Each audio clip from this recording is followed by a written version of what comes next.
मंत्रिपदाची अपेक्षा आहे? मला इतरांचं सांगता येत नाही. मी माझी बाजू व्यवस्थितपणे इथं करणार आहे.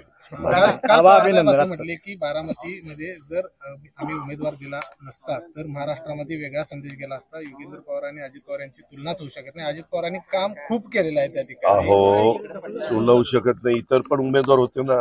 युगेंद्र धंदा पाणी करणार आहे, त्याचा काही राजकारणाशी दुरान्वय पण संबंध नाही. त्यालाच बरं माझ्या सख्या भावाच्या त्याच्या मुलालाच माझ्या सख्या पुतण्याला उभं करायचं काहीच कारण नव्हतं. मी तर सांगून दमलो की लोकसभेला माझी चूक झाली.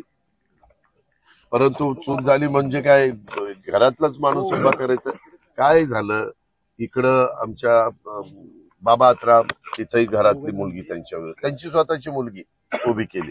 माझ्या इथं सख्खा पुतण्या माझ्या विरोधात उभा केला. अशा अनेक ठिकाणी घरातलीच माणसं काढली उभी केली.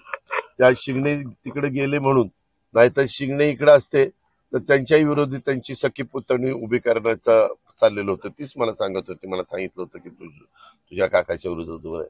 असं नाही पाहिजे. तुम्ही ती व्यक्ती उभी करणारी, काम करणारी असेल, जनमानसामध्ये लोकांनी त्यांची शिफारस केलेली असेल वगैरे, जरी त्या पक्षाचा तो अधिकार असेल तर काहीतरी त्यांना म्हणजे हे प्रयत्न करायला पाहिजे. तर तसं नाही झालं. जाऊ दे, आता काय करता. जनतेने सगळ्यांचं बघितलं आणि जनतेने कौल दिलाय. आम्ही तो विनम्रपणे स्वीकारलेला आहे. आमच्यावर जबाबदारी वाढलेली आहे. राष्ट्रवादी काँग्रेस पक्ष आणि राष्ट्रवादी काँग्रेस पक्षाचं एकंदरीत सर्व दूरपर्यंत पोहोचवण्याचं काम आम्हाला संघटनेच्या माध्यमातून करायचंय.